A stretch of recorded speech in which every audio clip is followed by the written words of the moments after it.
Okay, picture this. It's a completely ordinary Tuesday. You're feeling good, things are going smoothly. Then something unexpected, something seemingly small happens. Maybe your family dog, a creature you've always trusted, gets startled by a loud noise and, just for a second, acts out, resulting in an injury to someone passing by. Okay, yeah. Or perhaps your teenager, who just got their license and promised to be extra cautious, is involved in a minor fender bender that, because of the cars involved or the injury sustained, quickly balloons into a multi-car pileup with significant medical bills and property damage. Oh, boy. Yeah, that happens. In an instant, you could find yourself facing a lawsuit, a judgment potentially running into the hundreds of thousands or even millions of dollars, that sudden, icy clench in your gut. That's the terrifying reality of your potential liability exposure. The risk that everything you've worked tirelessly to build, your savings, your home equity, your future earnings, could be vulnerable. It's a scenario most people hope they'll never face. But, the possibility exists for almost everyone, especially in a society where lawsuits are, well, pretty common and can involve substantial financial demands. Right. Your standard insurance policies, while essential, often have liability limits that can be exhausted remarkably quickly in these kinds of catastrophic events. Exactly. And that's precisely where the concept of umbrella insurance steps onto the scene. Yeah. One of our sources even refers to it as a magical umbrella. And while maybe not magical. Probably not magic. Probably not. But it's certainly designed to act as a crucial financial shield, a layer of protection that deploys when your underlying standard coverages have reached their limits. What's particularly fascinating about umbrella insurance, as we discovered while sifting through these sources, is how often it's misunderstood or maybe just overlooked. People tend to assume their existing homeowners and auto policies are sufficient, But they're not really designed to handle these high-impact, severe liability events that can completely upend your financial life. So in this deep dive, our mission is to take a comprehensive look at this often underappreciated layer of protection. We're going to unpack what this magical umbrella truly is, delving into exactly what types of liability it covers beyond your basic policies, and perhaps, just as importantly, what it doesn't cover. Right. The exclusions are key, too. Yeah. We'll explore who genuinely needs this coverage. It's likely more people than you might think, and reveal its surprisingly affordable cost, which often positions it as one of the best values in the entire insurance landscape. It really can be quite inexpensive. And most critically, drawing from real-world experiences shared in our sources, we'll uncover vital distinctions and nuances you absolutely must know to ensure the policy you buy actually provides the protection you expect. We've pulled together a stack of material for this exploration.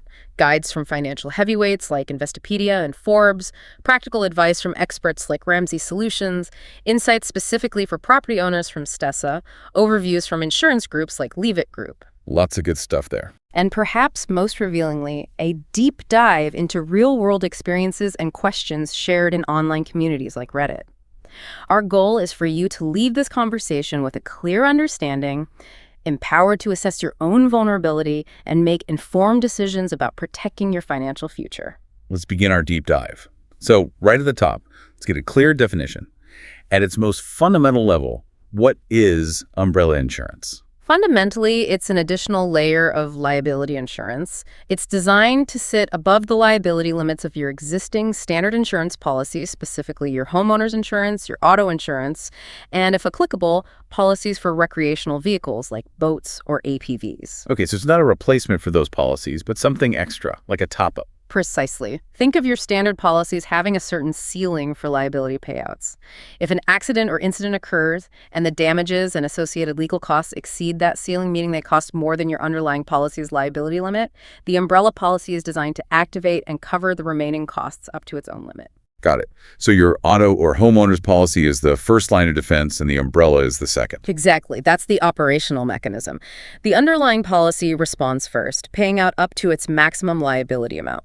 Once that limit is reached, then the umbrella policy steps in to provide coverage for the expenses that go beyond that initial payout. And why is this extra layer even necessary? I mean, don't standard policies offer enough protection for most people? Or maybe not. Well, the core purpose of umbrella insurance is to provide a critical safeguard for your financial health. It's really about protecting your accumulated net worth, your savings, investments, equity in your home, and other assets from being seized or depleted by a large judgment or lawsuit.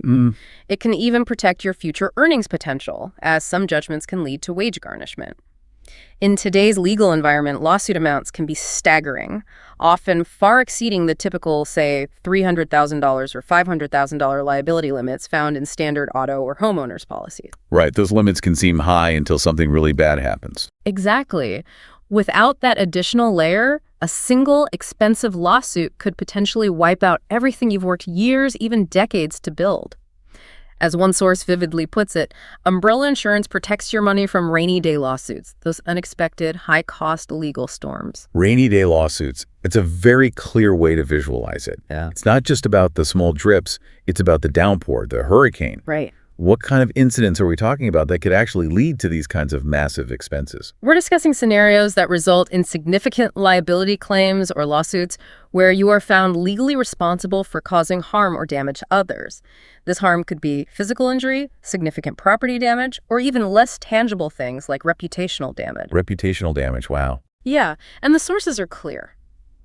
People can and do sue for all kinds of reasons these days, and liability can be assigned even if you didn't intend harm, or perhaps weren't even directly at fault, but were somehow responsible due to ownership or activity.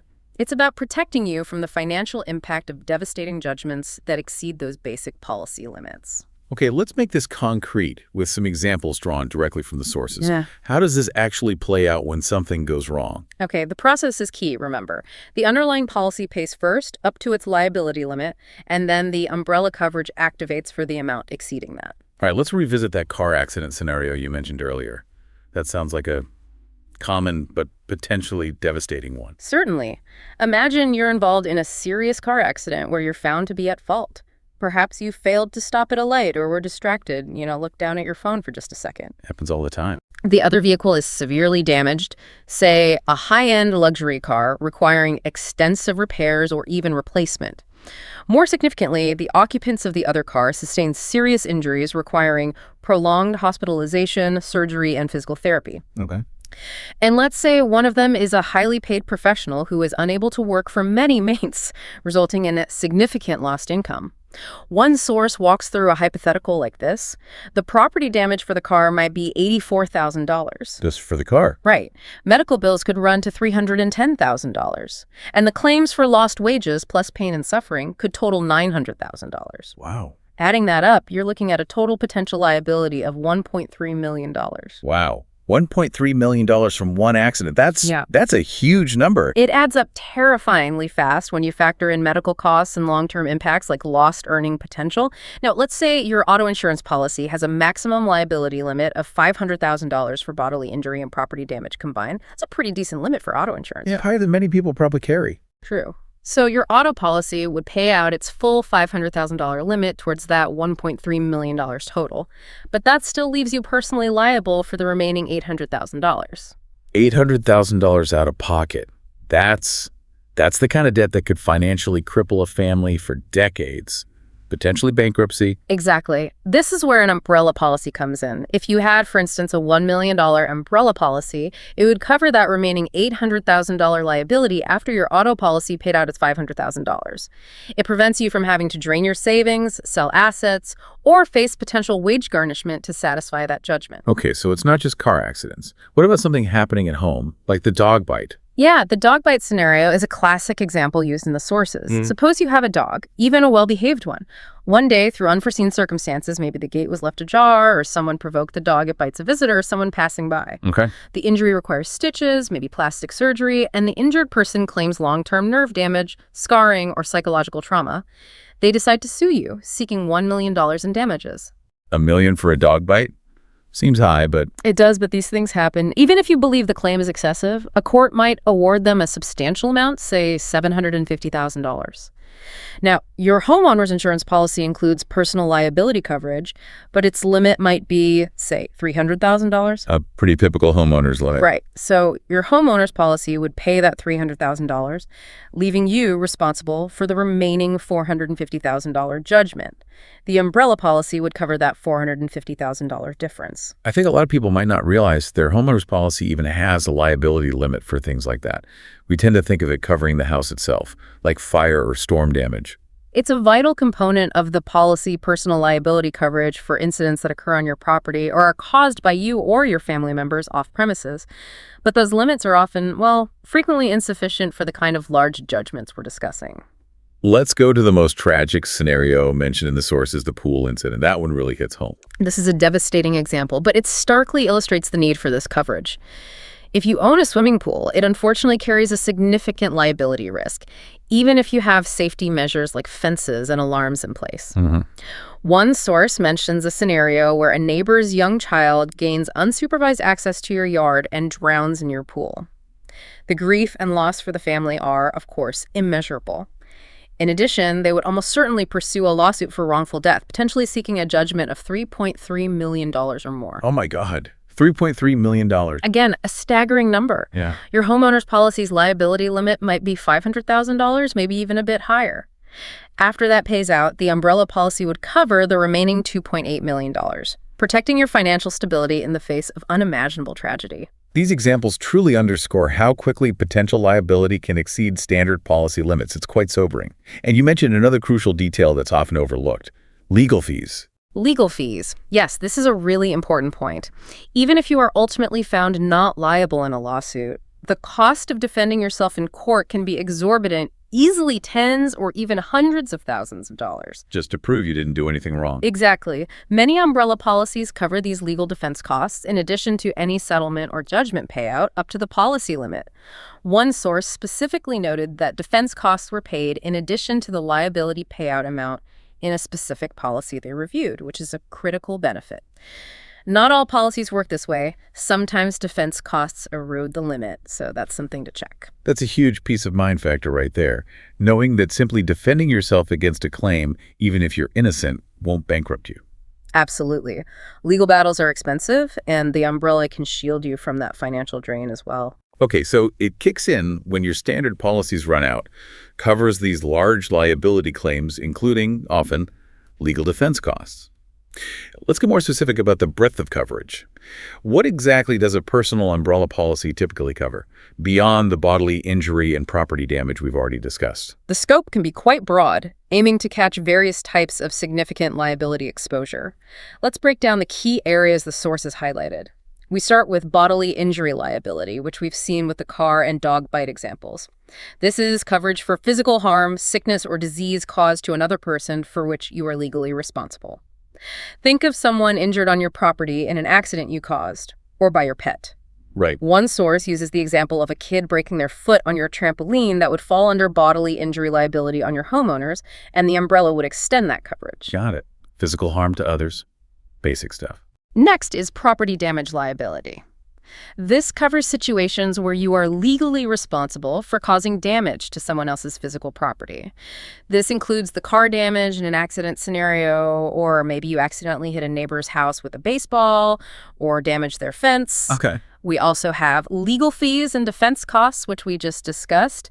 The policy pays for the cost of defending you in court against a covered claim or lawsuit, typically, hopefully, in addition to the policy's liability limit. And then there's a category that feels very relevant in the digital age: slander and libel. Yes, slander and libel. This is coverage if you are sued for damaging someone's reputation through false statements, whether spoken, slander, or written libel.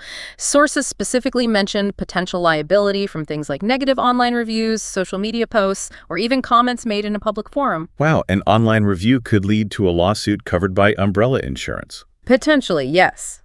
If you make false, damaging statements about a business or person online, and they sue you for libel, this coverage can sometimes extend to related claims, like invasion of privacy. Some policies may even cover claims related to psychological damage or mental stress resulting from these actions, though this is getting into more nuanced territory. Slander and libel from an online review is a perfect example of a risk people might not even consider needing insurance for until it happens. It really highlights how diverse potential liability can be these days. Another significant area, especially for some listeners, is rental property liability.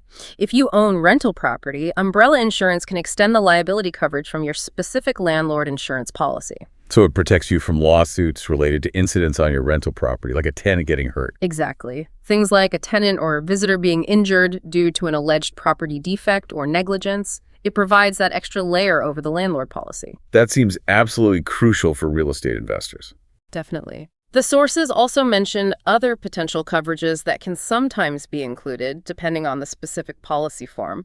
These could cover liability arising from vandalism you or a family member caused to others' property, or even certain types of personal injury claims. Personal injury, is that different from bodily injury? It can be broader, yes. It might include things like false arrest, malicious prosecution, wrongful eviction, things like that. But again, this varies significantly by policy. You can't assume it's included.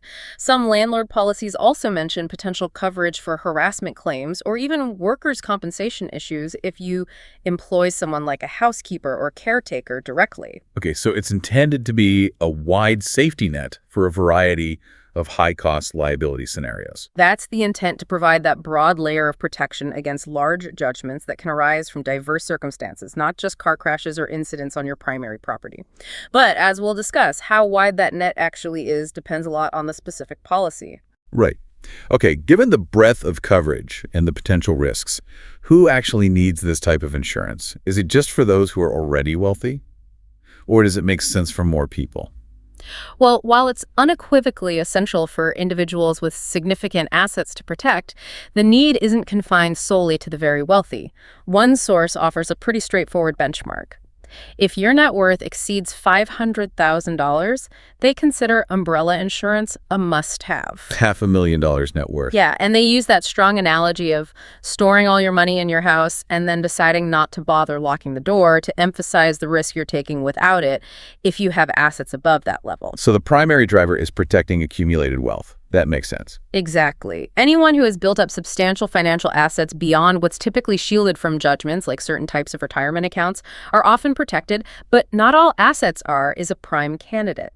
Individuals who own valuable real estate, significant investment portfolios, or other assets that could be targeted in a lawsuit fall into this category. But it's not just about how much money you have stacked up.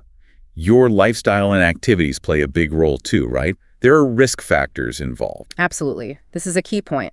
The sources list several specific risk factors or activities that significantly increase your potential for liability claims, making umbrella coverage highly advisable, perhaps even regardless of your net worth in some cases. Okay, like what? Owning a pool, a trampoline, or certain dog breeds significantly increases the chances of a guest or visitor being seriously injured on your property. These are common but statistically high-risk features. Common household items carrying big potential risks. I hadn't thought of trampolines like that. They are notorious for injuries. Also, having a teenage driver on your auto policy dramatically increases the risk of a severe accident with high damage and injury costs. Teen drivers are statistically just more likely to be involved in accidents. Every parent with a teen driver feels that risk. Yeah, definitely. Owning recreational vehicles like boats, ATVs, motorcycles, or jet skis also adds layers of potential liability that might not be fully covered by standard auto or homeowners policies. Okay, so toys can be risky too. And if you are a landlord or own rental property, we've already discussed the specific liability exposure that comes with managing properties where others live or visit. This is a major risk factor that strongly points towards needing an umbrella. Right, the landlord piece. What about roles in the community or online? Yes, that's another area.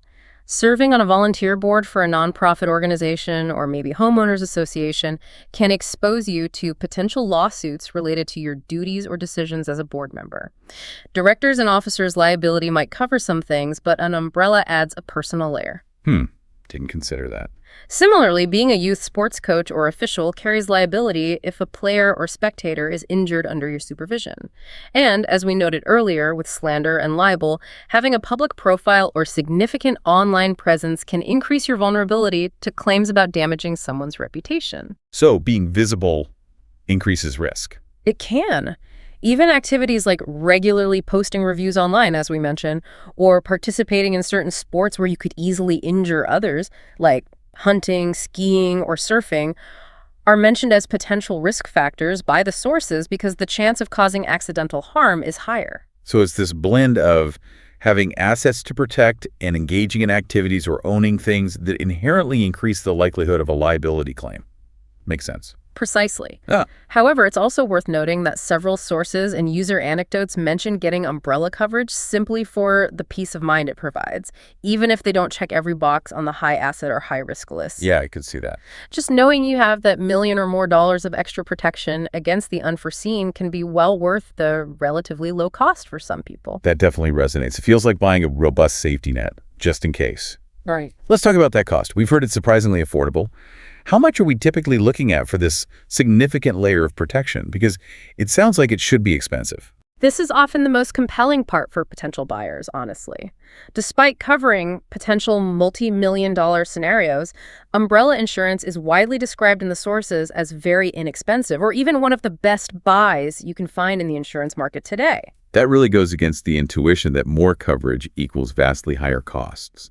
Mm-hmm. So what's the typical price range we're talking about? For a standard $1 million in coverage, which is the typical starting point, the average cost is usually somewhere between $150 and $300 per year. Per year. Per year. Other sources gave similar figures, citing ranges like $150, $350, or $200, $300 annually for that initial $1 million layer. $150 to $300 a year for $1 million of liability protection. That genuinely sounds like a bargain. Like less than $1 a day for potentially life-saving coverage. It truly is, especially when you consider the potential cost of a large lawsuit without it. The sources included several real-world examples shared by policyholders. One person mentioned getting $1 million in coverage for just $131 per year because they bundled it with their existing home and auto policies. Wow, bundling savings. Another user reported $1 million costing them $150 a year. In online discussions, people shared figures like $217 a year for $1 million. That was in addition to their underlying costs, of course. $246 a year for $2 million, $289 a year for $2 million, and even $350 a year for $2 million. So getting $2 million isn't even double the cost of $1 million necessarily. Often not, no. The cost per million tends to decrease as you buy higher limits. Someone with $5 million in coverage was paying less than $1,000 annually. Although it's important to note, prices can vary significantly. One user shared a quote of $589 for $1 million and felt it was high compared to what others were reporting, so it pays to shop around. So while generally inexpensive, it's not a fixed price. What makes the cost fluctuate so much between people or insurers? Several factors influence the premium. The state where you live is a major one. Lawsuit frequency and average award amounts vary by location. Some states, like California or Florida, according to online discussions, can be more challenging or expensive markets for insurance in general. Okay, location matters. The number of properties, vehicles, or watercraft you own that need to be covered under the policy will increase the cost because each adds potential liability exposure. Makes sense, right? More things, more risk. Right. The amount of coverage you choose is directly related to cost. Higher limits naturally cost more, though, as we said, the price increase isn't usually linear. For landlords, the value of the rental property and potentially the size of the deductible on the underlying landlord policy can affect the umbrella premium. A higher deductible might lead to a lower umbrella premium, but means you'd pay more out of pocket before the umbrella kicks in on a covered claim related to the rental. And your personal history plays a role too, I assume. Like driving record. Yes. Your claims history can certainly impact your premium, potentially making it higher if you've had recent liability claims. Also, having youthful or elderly drivers on your policy is frequently cited as a factor that increases the umbrella cost, similar to how it affects auto insurance premiums. More perceived risk there. Does getting it from your existing insurer make a difference? Yeah. The bundling thing. Many sources suggest that bundling your umbrella policy with your existing home and auto insurance from the same carrier may result in discounts or a lower overall cost. It also simplifies the process as it's often just added as an endorsement to your package. Several users reported cost savings by bundling all three. But it's not always the cheapest way. Sometimes a standalone policy from a different carrier is competitive. It really does sound like, in the grand scheme of things, the cost is minimal compared to the protection it offers against a potentially devastating financial loss. It's difficult to find another insurance product that provides such a large amount of liability protection for such a modest annual premium. It punches way above its weight in terms of cost versus potential benefit. Okay, so it's affordable, covers a lot, and is needed by more people than just the super wealthy.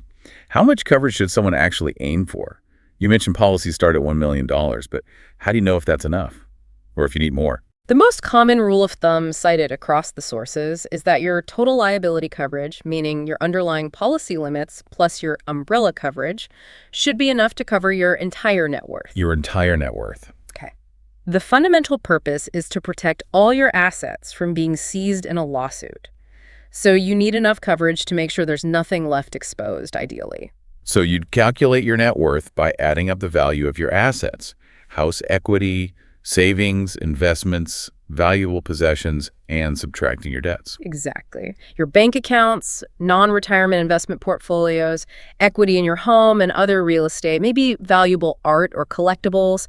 You want to ensure your total liability coverage is at least equivalent to, if not slightly exceeding, that number. And as we discussed, policies typically begin at $1 million. That's the starting block. Yes, that's the standard entry point offered by most insurers. For many people, $1 million might be sufficient, especially if their net worth is below that. But when would someone realistically need more than that first million? That seems like a lot of coverage already. Well, $1 million is a significant amount. In a truly catastrophic scenario with severe injuries and long-term impacts, judgments can certainly exceed that. Think back to that $3.3 million pool example. Yeah, good point. Sources indicate you should strongly consider limits higher than $1 million if your net worth is substantially greater than $1 million, or if you have particularly high-risk exposures. This includes owning multiple properties, especially rentals, driving high-value luxury vehicles that could lead to larger property damage claims, having those attractive nuisances like swimming pools or trampolines, engaging in activities like coaching or serving on boards, or if you are a public figure or perceived as wealthy, which unfortunately might make you a target for larger lawsuits, sometimes called deep pocket suits. So more assets and more risk factors mean you should probably consider higher limits, like $2 million, $3 million, or even more. Exactly. It's about matching the coverage level to your specific financial picture and risk profile. How high can these policies actually go? Yeah, what's the upper range? While $1 million and $2 million are very common limits, policies are readily available at $5 million and even $10 million from many standard carriers. One source provided a breakdown. Allstate and Progressive typically offer up to $5 million. Geico, Farmers, and Travelers go up to $10 million. Nationwide was listed with limits up to $25 million. Oh, $25 million. And certain specialty carriers like Chubb that often cater to high net worth individuals were mentioned as offering very high limits, potentially up to $100 million. $100 million. Okay, that definitely underscores that the sky's the limit for those with enormous asset bases to protect. It does. But for most people listening, limits between $1 million and $5 million are likely more common and sufficient to cover their net worth and typical risk exposures. The key is to honestly assess your own financial picture and potential risks. Don't just guess. And getting advice from a qualified insurance agent would probably be helpful in determining the right level of coverage, right? Absolutely. A good agent can walk you through your assets and risk factors and help you determine a comfortable and appropriate level of protection based on your specific situation. You mentioned earlier that umbrella insurance usually isn't a standalone policy. You typically have to add it to existing coverage. What are the prerequisites for qualifying? What do you need to have in place first? This is a crucial point in the process. You generally can't just walk in and buy only a personal umbrella policy.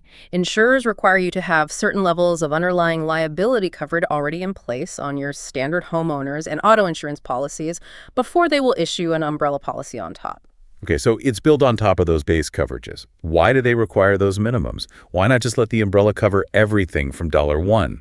Well, the underlying policies act as the first layer of defense for smaller, more common claims. The umbrella policy is designed and priced to handle the excess liability, the really big stuff, beyond those base limits. Insurers want to ensure that you, the policyholder, are carrying a reasonable amount of primary coverage yourself. They require you to have some skin in the game with your base policies before they provide the high-limit umbrella coverage, which is relatively inexpensive because it only pays out after those base limits are exhausted. Gotcha. So what are those required minimums typically set at? How much base coverage do you usually need? It varies slightly by insurer, but most insurance companies require a minimum of $250,000 per person, $500,000 per accident and bodily injury liability on your auto insurance, and often $100,000 in property damage liability on your auto policy as well. For homeowners insurance, the most common requirement is $300,000 in personal liability coverage. Okay, so $250, $500, $100 on auto and $300 on home liability are pretty standard minimums to qualify. Those are very common benchmarks, yes. Some carriers might require higher limits, maybe $500 on homeowners, especially if you have higher risks like a pool, but those figures are a good general guideline. The Ramsey source provided specific examples from Geico and Allstate matching these typical levels. So you need to check your existing auto and home policies declarations pages to see if you already meet those minimums or if you'd have to increase them first. Correct. And this is an important point to factor into the overall cost. If your current underlying policy limits are below these required minimums, say you only have $100K, $300 on your auto liability, you will need to increase them to qualify for the umbrella. Oh, okay. This means you might have to pay higher premiums for your standard auto and homeowners policies first, which is an indirect cost associated with getting the umbrella, even though the umbrella premium itself might still be quite low. That's a really practical point. It's not just the $200 or $300 for the umbrella. It might be another $50 or $100 a year to boost your base coverages too, if they're currently low. Exactly. It's part of the overall picture of ensuring you have adequate liability protection across the board. The umbrella carrier wants to know you've taken care of the basics first. All right, we've covered the basics, what it is, how it works, who needs it, cost, limits, and requirements. Now let's pivot to some crucial, less obvious details that came out in our deep dive, particularly from those real-world discussions among policyholders and experts, like the Reddit thread you mentioned. Yes. This is where we uncover that maybe not all policies called umbrella are actually the same. This sounds important. This is arguably one of the most critical takeaways from our research and where the deep dive really adds value beyond just the surface level information. There is a significant difference between what's called a true umbrella policy and what is often simply an excess liability policy, even if both are marketed and sold under the name umbrella. Okay, hang on. True umbrella versus excess liability. Let's define that difference clearly. What's excess liability? An excess liability policy, sometimes called form following, is the simpler type. It essentially just provides additional dollar limits that sit directly on top of your underlying home and auto policies. The key characteristic is that it follows the form of those underlying policies. Follows the form, meaning? Meaning, if an incident or type of liability is excluded or not covered by your base auto or homeowner's insurance policy, it is also highly likely to be excluded or not covered by the excess liability policy. It doesn't broaden the types of coverage, it just increases the payout limits for things your base policies already cover. Okay, so it's just pouring more money into the same specific buckets of coverage that your basic policies have. It doesn't add any new buckets. Precisely. Now, a true umbrella policy is designed differently. While it also provides excess limits over your underlying policies, its primary feature is that it offers broader coverage. It acts more like a safety net to catch certain types of claims or liabilities that are not covered at all by your standard home or auto policies. It's designed to fill potential gaps in your underlying coverage, in addition to providing higher dollar limits. So a true umbrella potentially expands what is covered, while excess liability only expands how much is covered for the same things. That sounds like a massive difference. That is the fundamental and absolutely critical distinction. The Reddit thread was particularly insightful here, highlighting several examples of potential gaps that a true umbrella policy might cover, where an excess liability policy likely would not, because the underlying policy doesn't cover them in the first place. Okay, give us some examples of these gaps. One notable example discussed was renting vehicles overseas. Your standard U.S. auto policy often provides little or no liability coverage when you're driving in many foreign countries. Right, I've heard that. And while your credit card might offer some protection for the rental car itself, Reddit users correctly pointed out that credit card rental car insurance typically only covers physical damage to the rental car itself. It generally does not cover your liability for injuring other people or damaging their property if you cause an accident abroad. Oh, that's a huge distinction. So if I hit someone in Europe... Right. A true umbrella policy could potentially step in and cover that significant liability gap while driving internationally, whereas an excess policy probably wouldn't because your underlying U.S. auto policy likely excludes it. That's a huge blind spot for travelers who assume their U.S. policy or credit card covers everything abroad. Wow, exactly. Another similar gap could be liability arising from renting recreational vehicles like ATVs or boats, especially things you might rent on vacation. Your standard policies might not extend coverage, and the rental agency's provided insurance could be minimal. A true umbrella might fill that gap. True umbrellas might also cover certain types of lawsuits that aren't directly tied to the use of a vehicle or occurring on your primary property, although this varies widely. The idea is it catches liabilities that might otherwise slip through the cracks of the standard policy forms. Makes sense. A fascinating and specific example mentioned in the Reddit discussion was assumed contractual liability.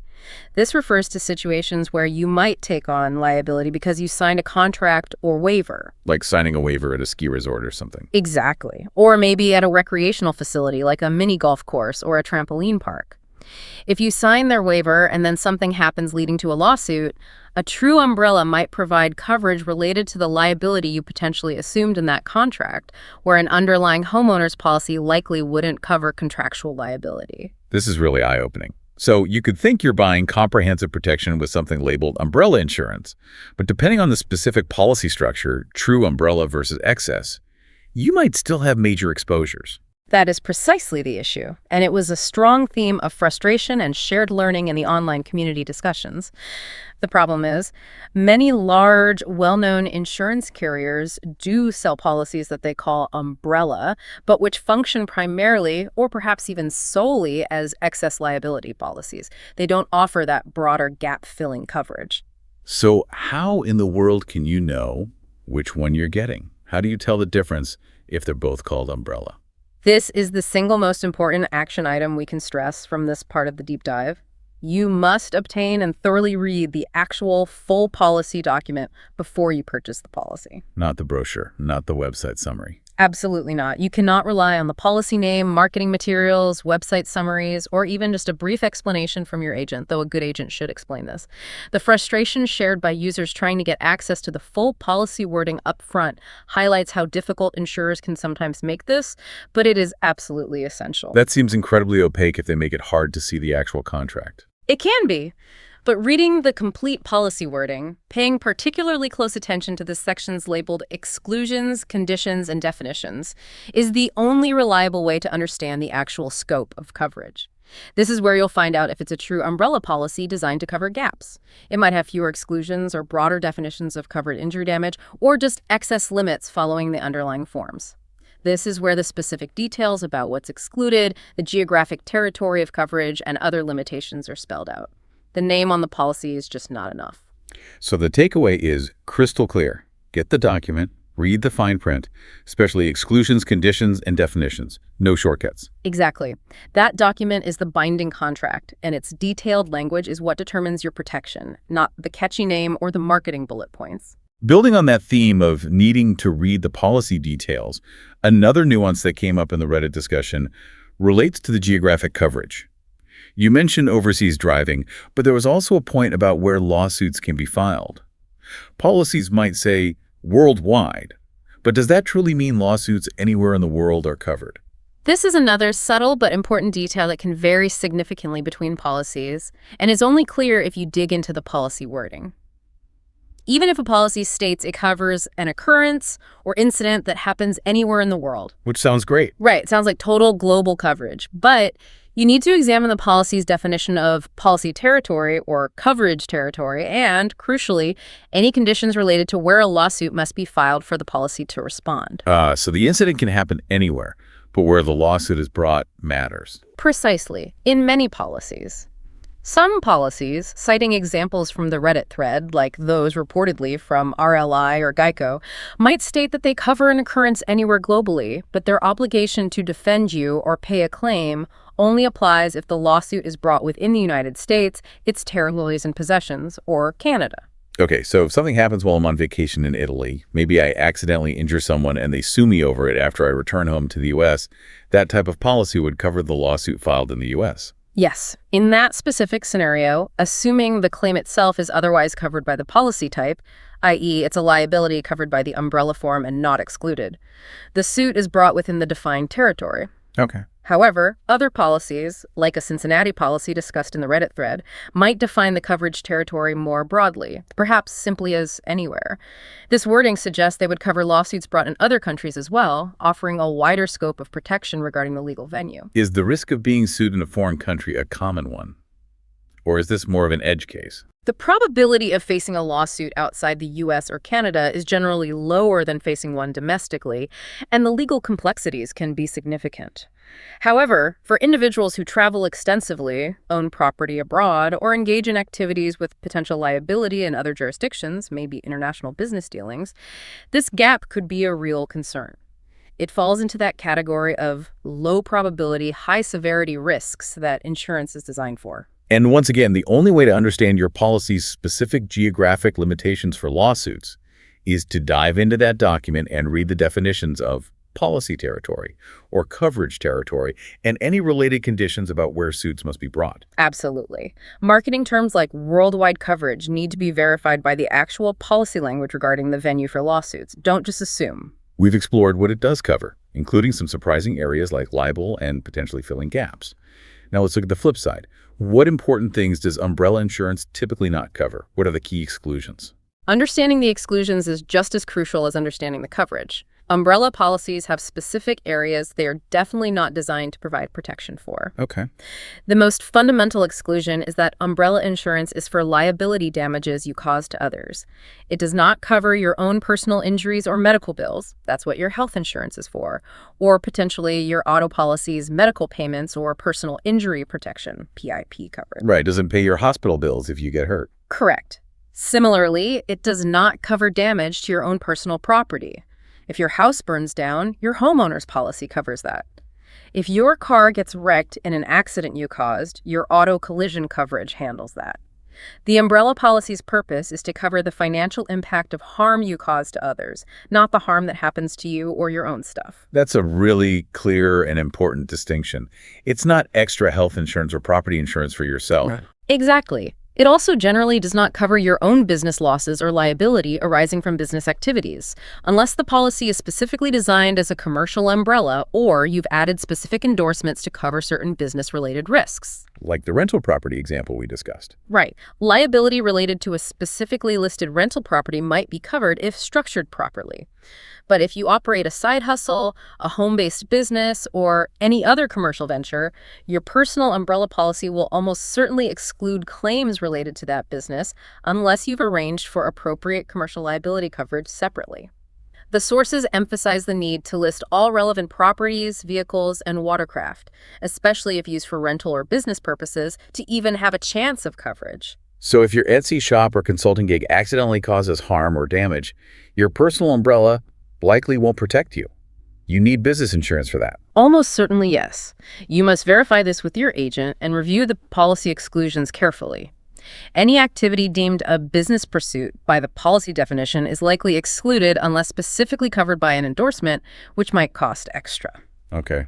What else is usually excluded? Umbrella policies also typically do not cover liability or expenses related to criminal acts or their defense.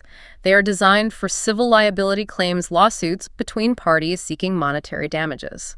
If you are facing criminal charges, your umbrella won't pay for your criminal defense lawyer. That makes sense. It's about civil responsibility, not criminal defense. Right. Other common exclusions include claims for incidents that occurred before the policy's effective date. Insurance covers future potential losses, not past ones you already know about. Pretty standard insurance principle. Can't insure a house that's already on fire? Exactly. Some policies and states may also exclude punitive damages. These are damages awarded in some lawsuits intended to punish the wrongdoer rather than just compensate the victim for their actual losses. Whether these are covered can depend on the state law and the specific policy language. Okay. And as we discussed regarding qualification, the umbrella policy will not activate if you fail to maintain the minimum required underlying coverage limits on your home and auto policies. If you let those lapse or reduce them below the required threshold, your umbrella could be voided for a claim. So you have to keep those base policies properly funded. Absolutely. And finally, based on the Reddit discussion, there could be very specific, sometimes unexpected exclusions buried in the fine print of some policies. Like what? Examples mentioned included some policies potentially excluding claims related to electronic communications, which could, depending on interpretation, impact that libel slander coverage we talked about if the communication was digital. Or, in one user-specific policy, there was reportedly an exclusion for claims brought by passengers riding in their own vehicle. Wow, that's specific. These idiosyncratic exclusions really highlight that you cannot assume standard coverage based on the name umbrella. You absolutely must read the specific wording of your individual policy's exclusions section. So while it's a broad net, it definitely has holes, some standard, some potentially unique to your policy, and knowing where those holes are is vital. Absolutely. Understanding the exclusions helps you manage expectations and identify any remaining risks you might need to address through other means or simply accept. We briefly touched on it in the What It Covers section, but let's dedicate a bit more time specifically to umbrella insurance for landlords. This seems like a group that really needs to pay attention. And especially, let's unpack the tax implications, which one source focused on quite a bit. Yes, this is a very specific and important use case. Owning and managing rental property inherently comes with significant liability exposure. Tenants, their guests, contractors delivering things, even trespassers could potentially be injured on the property, leading to lawsuits over things like negligence, property defects, or inadequate maintenance. Right, slips and falls, faulty wiring, things like that. Exactly. And your standard homeowner's policy for your own residence won't cover liability arising from your separate rental property. You need a dedicated landlord insurance policy for the rental itself. The umbrella policy then provides that essential extra layer of liability protection that sits above your landlord policy's limits, covering those potentially very large claims related to the rental. So the umbrella provides excess liability for incidents on the rental property over and above the landlord policy. Correct. It extends the liability limit for the rental. The SNESA source, which focuses on landlords, highlights that umbrella policies tailored for landlords can also cover specific risks related to the rental business, such as libel or slander arising from tenant disputes, maybe a bad reference, claims related to psychological distress suffered by a tenant, perhaps due to alleged harassment or wrongful eviction, depending on the policy. Interesting. And crucially, covering legal defense costs for insured losses related to the rental business itself. Okay, so it's a really necessary shield for landlords, Right. covering more than just slips and falls. Now, the interesting tax angle is the premium for this umbrella insurance tax deductible for a landlord. This is a key point from the SNESA source, and the answer is potentially yes, but with a critical condition that ties back to the policy's purpose. It's not automatic. And that condition is, what makes it deductible? For the umbrella insurance premium to be potentially tax deductible for a landlord, it must be purchased expressly for the purpose of protecting your business income, meaning the income generated from your rental property or properties and the business assets associated with those rentals. Okay, so it has to be for the business side of things. Right. If the policy is primarily or solely to protect your personal assets, like your primary residence, your personal car, your personal investments, then it's generally considered a non-deductible personal expense, just like your regular homeowner's insurance on your own house. So, what if a landlord has one umbrella policy that covers both their primary residence liability and the liability for their rental property? Does that complicate the deduction? It certainly can. The SNESA source implies that for straightforward full deductibility, the policy, or at least a clearly defined portion of the premium, should be attributable solely to their rental business. If it's a blended policy covering both personal and business assets liability, you would absolutely need to consult a qualified tax professional. To figure out how much, if any, is deductible. Exactly. They would guide you on whether any portion is deductible and how to properly allocate the premium between personal use, non-deductible, and business use, potentially deductible. It might involve calculating a percentage based on the risks covered or the underlying policy premiums. It's not always simple. Okay, assuming it qualifies as a deductible business expense, or a portion does, how would a landlord typically claim it on their taxes? The SNESA source explains that it's generally deducted as an ordinary and necessary operating expense of the rental property business. On your U.S. tax return, you would report rental income and expenses on Schedule E, supplemental income and loss. The deductible portion of the umbrella insurance premium would be listed under the insurance expense category on that form, along with the premium for the underlying landlord policy. And the financial benefit of doing that is just reducing taxable income. Correct. Deducting the premium reduces your taxable net income from the rental property, which directly lowers your overall income tax liability. It's a legitimate way to reduce the tax burden on your rental income by accounting for the necessary costs of protecting that business and its income stream. Tracking these expenses seems pretty important for tax season, especially if you have to allocate. Absolutely. Good record keeping is vital for any business expense. The source recommended using spreadsheets or, perhaps more efficiently, dedicated rental property accounting software. They highlighted tools like Stessa, which the source produces, noted as highly ranked and free, Rentec Direct, Rent Ready, and Appfolio as options for landlords to manage their property finances and easily track expenses like insurance premiums throughout the year. Makes sense to use tools designed for it. And the standard disclaimer for tax matters probably bears repeating. Always consult with a qualified tax advisor or CPA for personalized advice based on your specific financial situation and the specifics of your insurance policy. Tax laws are complex, can change, and interpretation matters. Don't rely solely on general information. Good advice. Okay, we've covered a lot of ground, from the basics to specific use cases like landlords and the crucial true umbrella distinction. But there's one more potentially hidden risk, one that could be financially devastating, particularly related to auto insurance. That came up strongly in the sources, especially that Reddit discussion. Yes, this is a crucial and often overlooked detail highlighted with significant emphasis, including a powerful real-world anecdote in the Reddit discussions. It concerns the interaction between your umbrella policy and your underinsured motorist, or UIM, coverage on your auto policy. Okay, let's just quickly clarify for everyone. UIM coverage in your auto policy is designed to protect you and your passengers if you are injured by a driver who either has no auto insurance, that's the uninsured part, or doesn't have high enough liability limits to cover your medical bills, lost wages, and pain and suffering. That's the underinsured part. Right. It pays you in that situation. Exactly. It pays out to you from your own insurance company when the at-fault driver's insurance is insufficient or completely non-existent to cover your damages. Okay, so where does the gap or potential problem with the umbrella policy come in? How do they interact or maybe fail to interact? Here's the critical point, and it surprised many people in the discussion. Many, perhaps even most, standard personal umbrella policies do not provide any additional coverage layer for your uninsured, underinsured motorist limits. Why, really? Yes. Your auto policy has a UIM limit, e.g. a maybe $100K, $300, or $250K, $500. Your umbrella policy sits on top of your auto liability limit, what you might owe others if you cause an accident.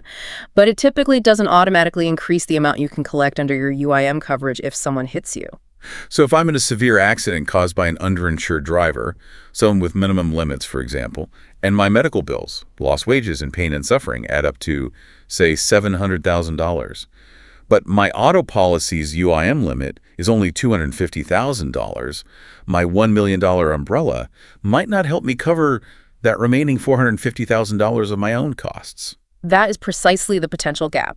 While your health insurance will hopefully handle the bulk of your direct medical expenses, though subject to deductibles and copays, your UIM coverage is intended to compensate you for those other significant costs like lost income, past and future, long-term care needs, rehabilitation beyond what health insurance covers, and the non-economic impact of your injuries, pain and suffering, loss of quality of life. Right, things health insurance doesn't touch. Exactly. If the total of these costs exceeds your auto UIM limit and your umbrella doesn't provide excess UIM coverage, you could be personally responsible for that difference or simply not compensated for those losses. You're left short. That's a significant potential gap. It feels like the umbrella is primarily there to protect others from you causing harm, but not necessarily designed by default to protect you from others who are irresponsible or underinsured drivers. That's a very fair way to look at the standard structure of many umbrella policies. The umbrella primarily adds excess liability coverage. However, the risk of being severely injured by someone with minimal or no insurance is unfortunately very real in the U.S., and the costs associated with catastrophic injuries can easily exceed typical auto UIM limits, even reasonably high ones. And there was a story about this. Yes, the Reddit thread included a truly heartbreaking anecdote that powerfully illustrates this exact gap. A user shared the tragic story of their husband who passed away following a severe accident caused by an underinsured driver. Their own auto UIM limit was unfortunately insufficient to cover all the resulting costs, including substantial hospital bills and other expenses. Oh, that's awful. And in a painful turn, the hospital was apparently legally able to claim a significant portion of the UIM payout that the family thought was theirs to cover other needs. The user expressed deep regret that they hadn't known to ask about adding UIM coverage to their umbrella policy, stating it would have made a profound financial difference in their devastating situation, providing funds beyond what the hospital claimed. That story is incredibly powerful and just gut-wrenching. It highlights the very real human and financial cost of this specific coverage gap. It's definitely not just a hypothetical risk. It really brings the importance of this detail into sharp focus.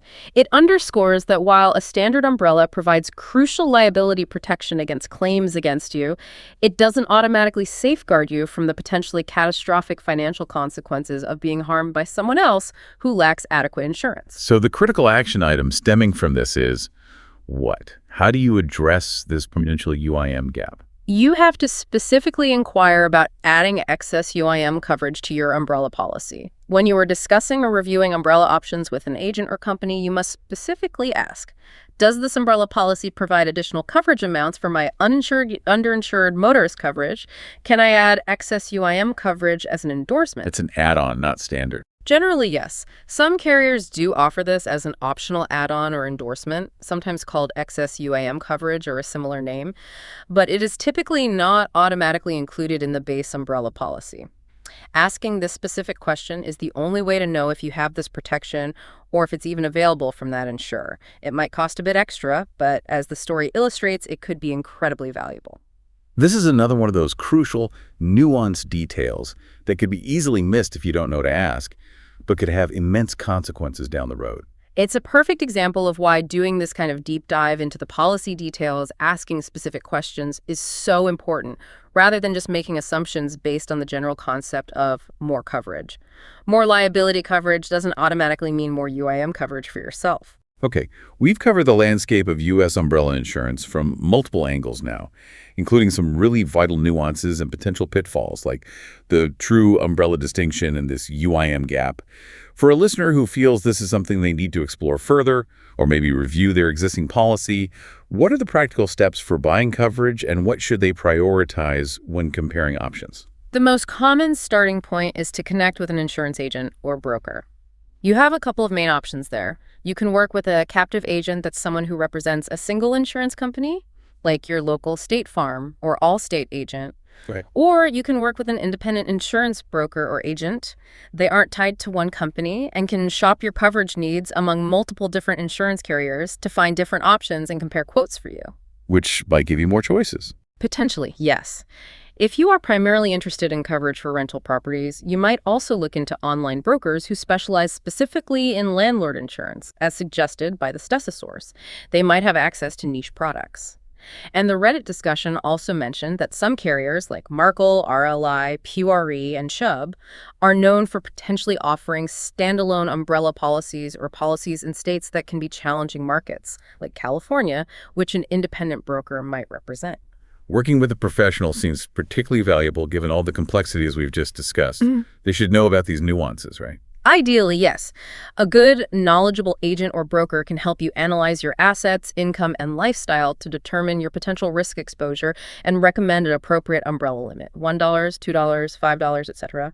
They can also guide you through the qualification requirements, like ensuring your underlying home and auto policies meet the necessary minimum liability levels first. Some sources mention using vetted professionals, like the Ramsey Trusted Insurance Pros program, as one way to find qualified advisors. But based on our deep dive into the real-world experiences, there's a step before you commit to any policy, even one recommended by an agent, that is absolutely non-negotiable. You've stressed this. Yes. This is the most critical piece of advice underscored repeatedly in the sources, particularly the online discussions among policyholders who learn the hard way.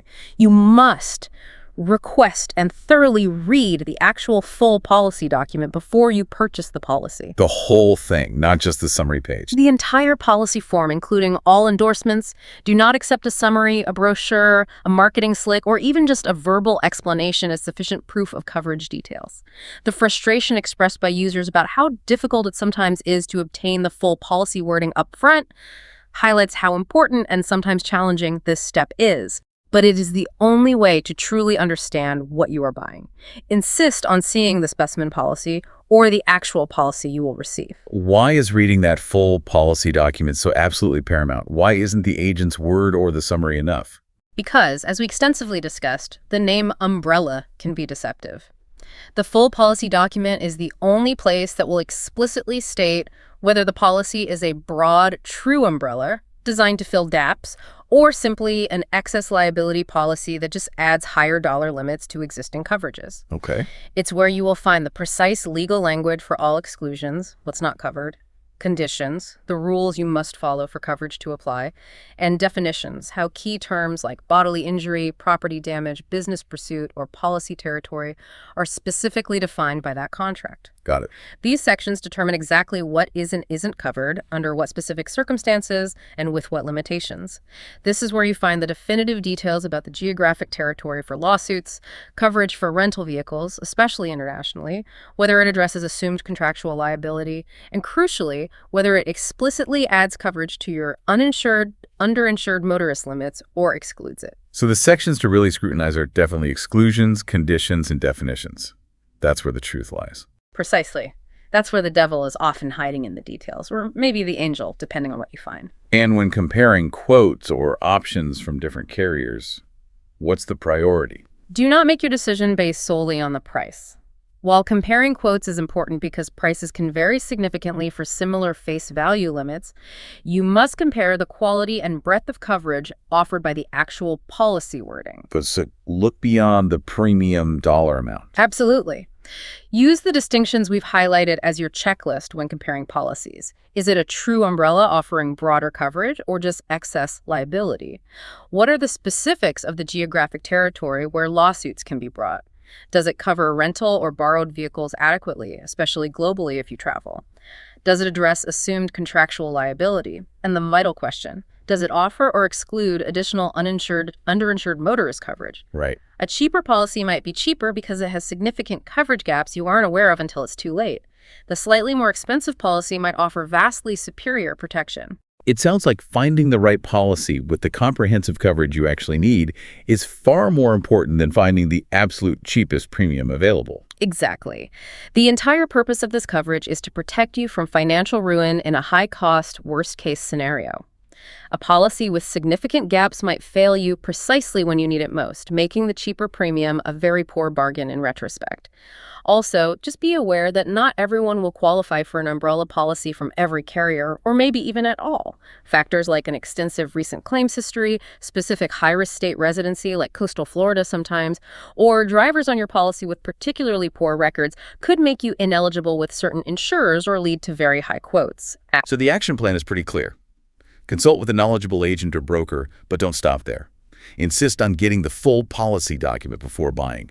Read it carefully, specifically checking for those key nuances like true umbrella versus excess, geographic territory definitions, specific exclusions, and especially that UIM coverage piece. Then, compare policies based on their actual contract terms and coverage breadth, not just the premium cost. That is absolutely the most effective approach to ensuring you get the comprehensive protection you need and expect without any nasty surprises later. We've truly gone deep into the world of U.S. umbrella insurance today. I think the core takeaway is loud and clear. It's a remarkably affordable way to secure a massive layer of liability protection that could literally be the barrier between a catastrophic lawsuit and complete financial devastation. Right. And it's not just for the ultra-wealthy. It's really essential for anyone with significant assets they want to protect or specific risk factors in their life. Pools, teen drivers, rental properties, etc. And perhaps the most crucial insight, the real deep dive part of this, is that the work doesn't stop at just deciding you need umbrella insurance. You absolutely must go further.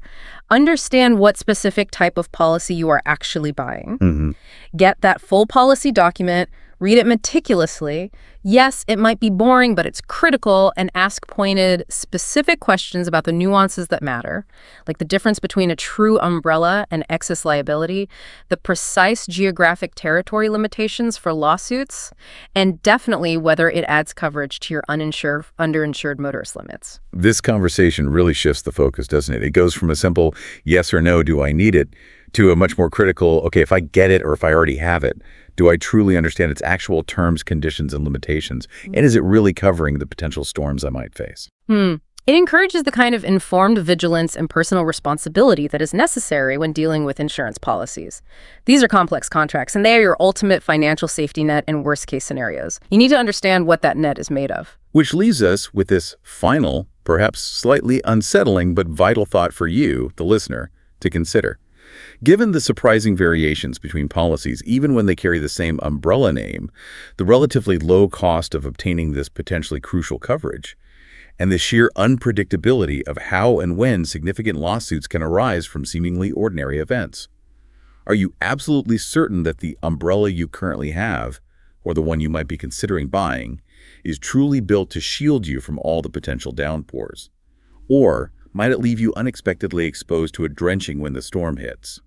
What unexpected liability storm might you be less prepared for than you think? It's worth taking the time to reflect on those personal risks and, more importantly, to actually look at the details buried in those policy documents. Don't just assume you're covered. Verify. Thanks for joining us for this critical deep dive into umbrella insurance. We really hope it provides you with the knowledge and maybe the motivation to review your own liability protection and make sure it's truly up to the task. Until next time, stay safe and stay informed.